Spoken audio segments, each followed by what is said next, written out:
Our next speaker is Dr. Soumendu Jana.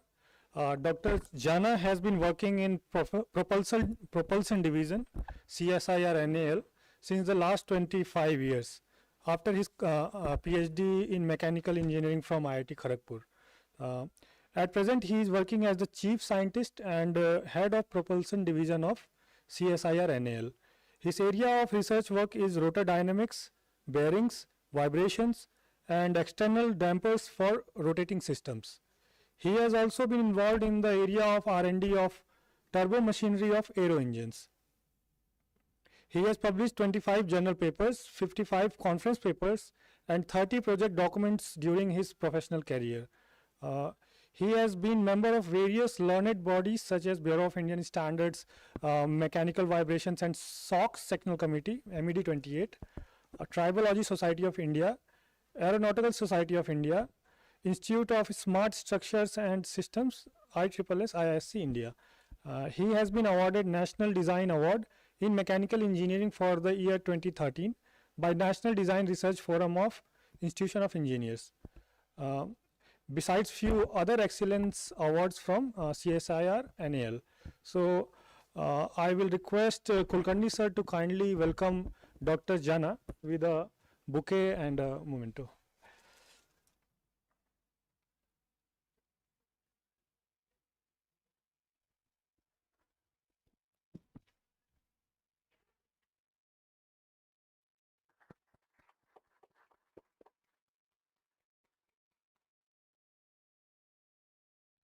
And now I request Dr. Jana to kindly start his lecture.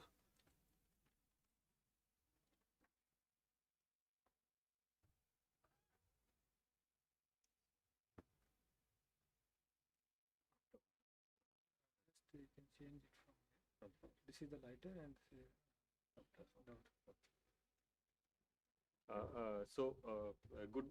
Good afternoon, rather. It's past 12 o'clock. Good afternoon to all of you. I thank Kundan for kind words and profusely thank BIS. Yeah, okay, sorry. Thank BIS and Tata Motors as well for giving this platform, for sharing our experience. We are working on magnetic bearing and similar activities on that. Thank you all. So, at the beginning, I should say that my job has been reduced because already you have listened to lecture on the magnetic bearing. So, advantage is I can skip many slides in the beginning. So, that is the advantage. So, layout of presentation is like this. Basic introduction. I'll skip whole introduction. We already you are aware of that. What is magnetic bearing? And but still, I wanted to touch few aspects like. Force and stiffness characteristics, we should more concentrate on that. A lot of things to be worked out on that to make it a successful industrial product, basically magnetic bearing. Then actuator design I like to touch upon. We have worked a lot on that because magnetic bearing has many, mainly four major areas like sensors, controller, power amplifier and actuator. So, we will touch on actuator design. And a few case studies what we have done through sponsored project, particularly with IGCAR, nuclear power generation industry. Introduction I can skip. Basically, you know that two types of bearing. There are many industrial applications also, and classifications already. Professor Theory has elaborately explained different type of magnetic bearings. Although this is shared from a textbook. Working principle advantage I'll skip. As I was telling, basically four major components in active magnetic bearing: sensor, controller, power amplifier and magnetic actuators. This is true for active magnetic bearings. In case of passive magnetic bearing, we don't need sensor or controller or power amplifier. This construction wise, that is much simpler. Here, to start with, some basic formulations I wanted to show to explain why active magnetic bearings are inherently unstable and why we need a feedback control. So, this is a basic very preliminary configuration of active magnetic bearing. There you can see in vertical direction two actuators in either side of the rotor, and in horizontal direction also two actuators are there. So one simple configuration is, so suppose that rotor, if it kept at the center and we activate the magnets, it doesn't stay there. So there will be minor deviation in the forces, and either it will go in one side. So to counter that, I mean, the controller's job is to keep the rotor at the center. So to do that, controller will do current adjustment in top and bottom side of the actuator, as well as both horizontal side. In the pictorial, it has been shown here. And if we express the forces acting on the rotor, it looks like this, as already you have seen that a force is proportional to I square by gap square. This is the other parameters are like permeability of the medium, and then actuator cross sectional area and number of turns. These are the major parameters. And we, it is comfortable for us, suppose we want to do some simulation model, we need to linearize it, and if we linearize that, so it takes this shape. So here in y direction forces are termed like this. So here you can see these are current dependent forces, and this is gap dependent forces. There are two distinct group of forces acting in a magnetic bearing. So you can see, I mean, if we go to the stiffness, basically we are all mechanical engineers. To design a bearing, we want to know what is the stiffness of the bearing. So that it can be grouped into that.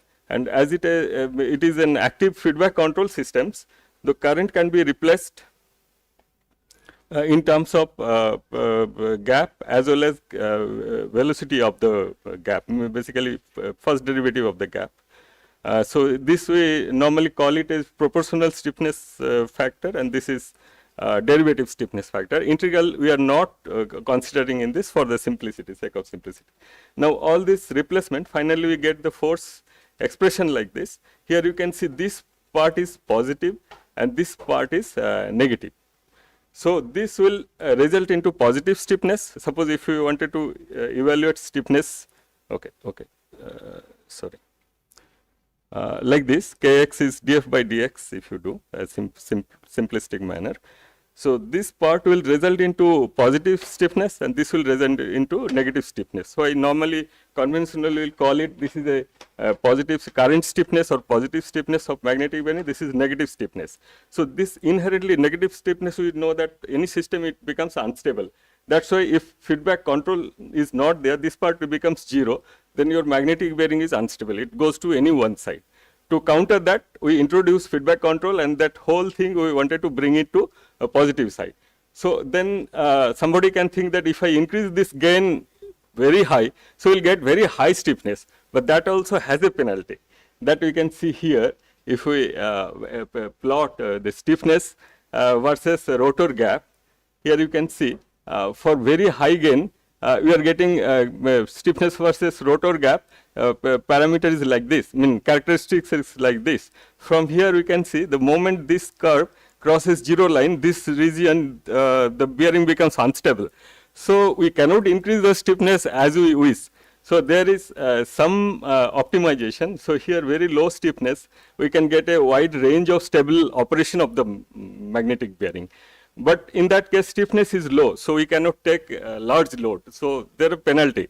So we have to do some design optimization that I wanted to bring to you. And one more thing, this is for horizontal bearing in horizontal direction characteristics. It's very ideal and symmetric both sides. Whereas in vertical direction, because of presence of gravity, this is not symmetric. It's unsymmetric. So now the designer's job to do a perfect design or good design of the bearing, he should do a lot of optimization and should understand the nonlinearity effect of the forces in a magnetic bearing. Okay, that I wanted to bring. Now sensor, okay, you know that there are different type of sensors. We can measure rotor gap, then controller also can be of different type, maybe analog controller or current day digital controller. Lot of improvement has happened. We can utilize the advantage will be we can implement very complex control algorithm if we use a digital control controller. And power amplifier, from power amplifier point of view, your magnetic bearing can be classified into two types. Like we can voltage feedback type power amplifier or current feedback type power amplifier. So both has some advantage and disadvantage. So current feedback type power amplifier basically, I need sorry. And current amplifier type feedback control power amplifier, if we use that advantage is it is simplified in implementation. Actually, in case of voltage feedback controller, it becomes little complex. Controller design becomes little complex. Then digital power amplifier also nowadays available for different.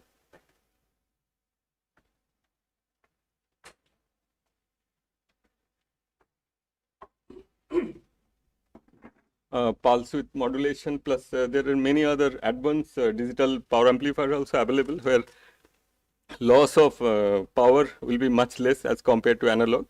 And analog power amplifier, another disadvantage is currently available power amplifiers, current limitations are there. So we wanted to design magnetic bearing for high load capacity.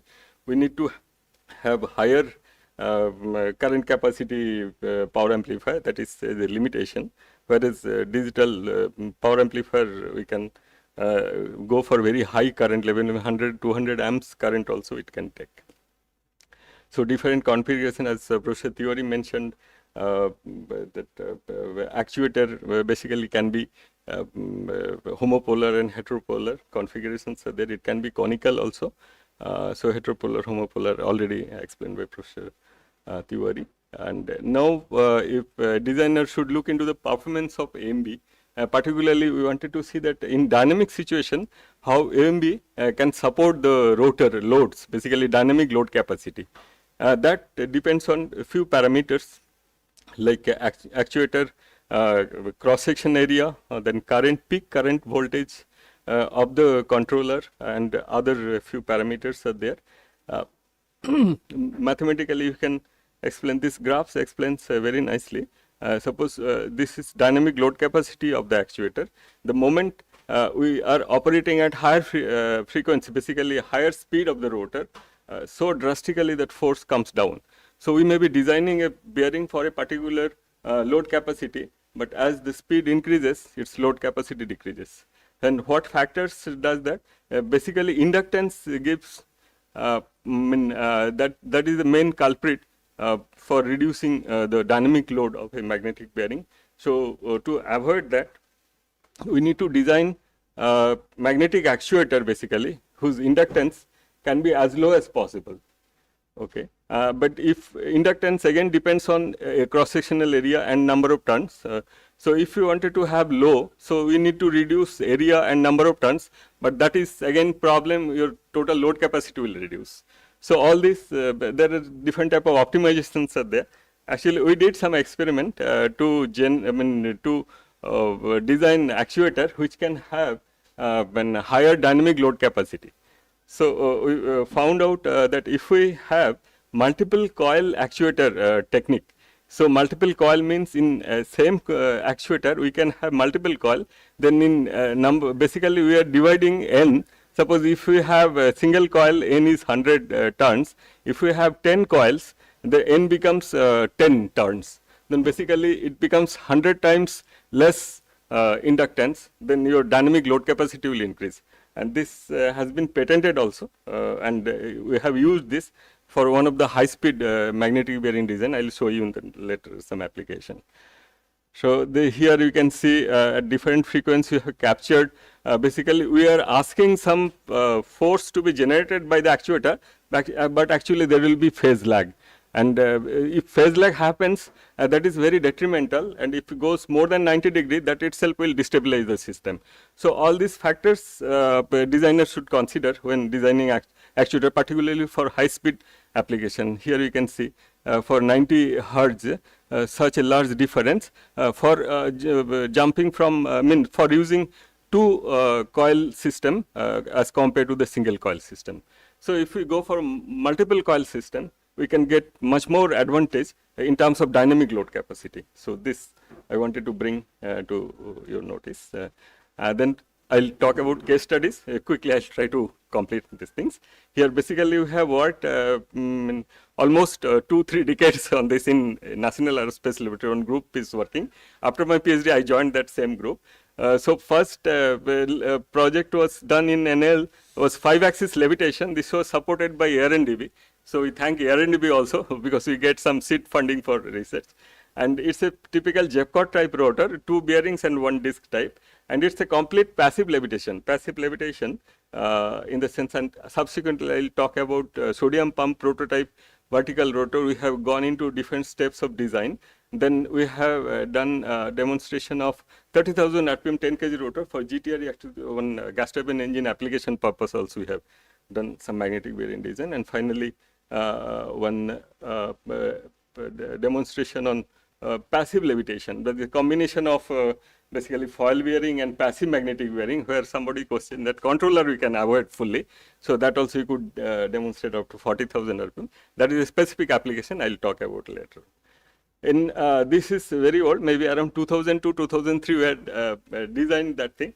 Even if we have demonstrated that this rotor was around 10 kg rotor, and it has run up to 10,000 RPM. We have demonstrated that video. I'll hope that video will work. And few features are there. We know that. I'll skip these things. So here, this magnetic bearing, this is off condition. Moment we switch on, this is the reference. 0 line is the reference. You can see that horizontal controller basically bringing the rotor exactly 0 line. Whereas in vertical direction, it's some offset is there. This is because to counter the static load. So, and you can see the controller, it stabilizes within short, maybe few milliseconds, it stabilizes the system. Dr. Jana, only 5 minutes. Okay, I'll quickly finish it. So I'll go through these basic things. I hope this will run it. I can run from. This is a demonstration. Okay, I'll skip this. This was done that time, and then we are looking for application. Then fortunately in 2003, I hope in December, Process Theory organized one national symposium rotor dynamics in Guwahati.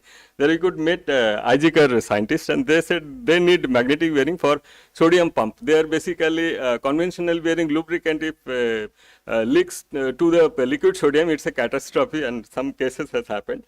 So then we interacted with them, and fortunately we got some funding from them. Their specifications. The actual full-scale vertical pump is around 11.25 meter, huge, and around 8.4 ton total rotor weight. So we thought we cannot attempt that at the first stage. We have to go in different stages. So first case was this. They had a prototype of that pump, which was around 100 kg, and height was around 2.2 meters. So. And we can compare this. This is the prototype pump test setup was there in IGCAR, Kalpakkam. And it's exactly same thing. We have to retrofit the magnetic bearing, basically radial and thrust magnetic bearing to be retrofitted. Basically geometric dimension, what was available space, we have to fit it there. We have designed and we have demonstrated also. And bottom was this hydrodynamic bearing, basically hydrostatic bearing. And these are the various challenges was there, so we have come across, and here kind of distributed control actually we have adapted here because a huge disk, and if we use, we can basically, ideally a single sensor should capture in one movement, but we have to use 4 sensors because in one sensor, if tilt happens, it cannot capture that. So to capture the tilt, we have placed 4 quadrant actuators and multiple actuators and 4 sensors. Kind of distributed control we have adopted. After that only we could demonstrate these things, and radial bearing was not so challenging.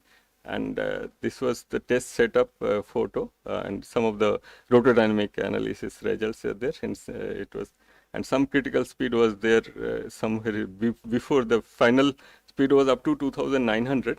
That's why we can see one peak here and some vibrations things. Okay, this maybe system dependent. Okay, we'll see towards. Then the second project for them we did actually scaled model because we have to attempt for full design of the bigger system. So bigger system has been scaled to a rotor, which this is the configuration of the rotor. The idea was if we can demonstrate in this scale model of the full system, so whole design can be transferred to the full system. That stage has happened, and we have demonstrated also this one. Then all designs are ready. So we are waiting for some funding. If it comes, we can try to work on that to develop magnetic bearing for the full system. And this is basically, I was talking 30,000 RPM, one rotor, around 10 kg rotor, GTRE, one engine they are developing. One single stage rotor is around 10 kg. So that for that magnetic bearing speed is around 30,100 or some speed. Idea was initially we can develop magnetic bearing, and for balancing purpose they can use this rig. So we could demonstrate that. When actual aero engine application, still lot of reliability and other things we have to sort it out. Then only we can think of applying in engine things. And this is the last demonstration I wanted to tell. This is complete passive levitation. So here you can see this is a passive magnetic bearing. Professor Hirani was telling Hallback arrangement. So we can get stronger magnetic field, and for smaller size we can get larger forces. This supports the rotor in axial direction. So because of Arnshaw's theorem, then radial direction becomes negative, unstable. So to support in radial direction, we used passive, foil journal bearing, and this we could demonstrate up to 40,000 RPM, and this, we have reported also this in journal, IMEC journal paper. So yes, there are the few basic conclusions. And one thing, because it's a standardization platform, no, I wanted to maybe magnetic bearing, as we say that it should be customized. We can go in modular approach, like actuator can be one module, controller module, and each will have some range, and customer can select the module and fit it to his application. Maybe that approach we can take in when you are going for standardization. Thank you so much for your attention. The session is open for questions. Only 2 questions will be taken.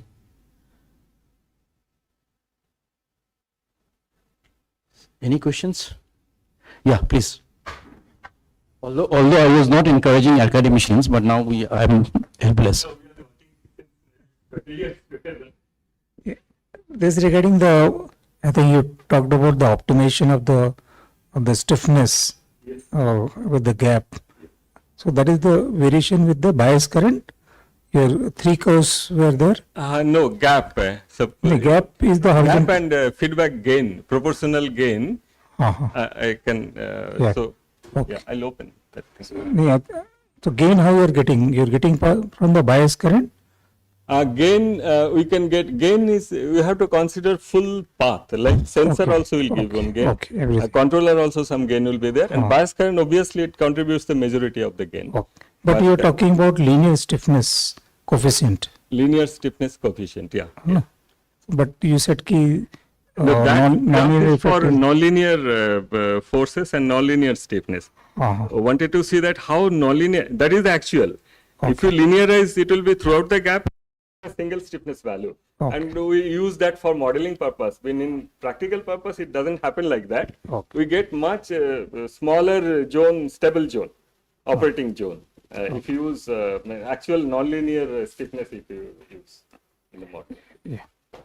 So you are proposing gain dependent stiffness? Yeah, adaptive gain rather.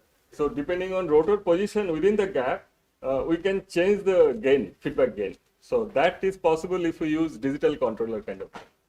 So that we are proposing. In fact, we are working on that. I mean, we published 1 or 2 papers also on that. Basically estimating nonlinear stiffness of the bearing based on the position of the rotor within the gap. So that.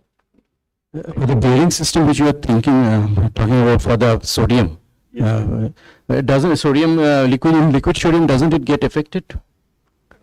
Doesn't the liquid sodium environment Yes, sir. affect the performance of the bearing, magnetic bearing system, or it is completely sealed from the medium? Sir. Here they have actually, let me go one step further.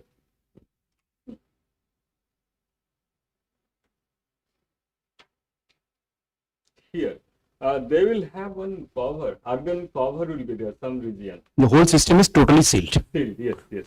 Still from sodium vapor will not come up. Because otherwise it's a very corrosive environment. Thank you very much. So let's give a hand to Dr. Jana. Just to summarize the session, I don't want to stand between you and the lunch. A short summary. So this was a very good introduction to magnetic bearing, along with its classification, possible applications, and also other important characteristics like stiffness, etc. So this has given us an impetus that we should definitely have an exclusive committee in BIS for magnetic bearing. But that's irrespective of what is the stand we take in ISO 123, if I remember correctly. But there are few areas which I think we'll not discuss now, but that will be discussed in the discussion session, and in which our manufacturer as well as users have to be very active. So what are the areas where we can have immediate usage of magnetic bearings? Which all application we can immediately bring magnetic bearings? That's a very important thing. And also probably inadvertently, Professor Hirani touched upon another interesting area, which is magnetic bearings for micro-electromechanical systems. I'm not sure whether it is a feasibility, but that is also one thing people who are working in the research area should keep in mind. So I would like to conclude this session. We have a lunch now. Let's join for the lunch so that we can immediately start our second session. Kundan, what time we will be back after lunch? And we are planning a 40 minutes lunch. So it will be 3:50. Sorry, 1:50. Yeah, I think 2 o'clock is enough. Please be back to the seat by 2 o'clock. Thank you very much.